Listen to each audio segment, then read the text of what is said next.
أعوذ بالله من الشيطان الرجيم. சபிக்கப்பட்ட ஷைத்தானை விட்டு அல்லாஹ்விடம் நான் பாதுகாப்பு தேடுகின்றேன்.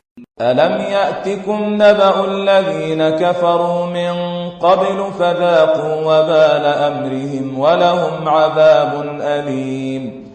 எவர்கள் இதற்கு முன்பு நிராகரிக்கவும் பின்னர் தங்களுடைய செயல்களின் கெடுதல்களை சுவைக்கவும் செய்தார்களோ அவர்களைப் பற்றி உங்களுக்கு செய்தி எதுவும் எட்டவில்லையா என்ன?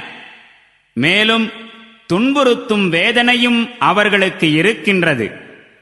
ذلك بأنه كانت تأتيهم رسلهم بالبينات فقالوا أبشر يهدوننا فكفروا وتولوا واستغنى الله والله غني حميد.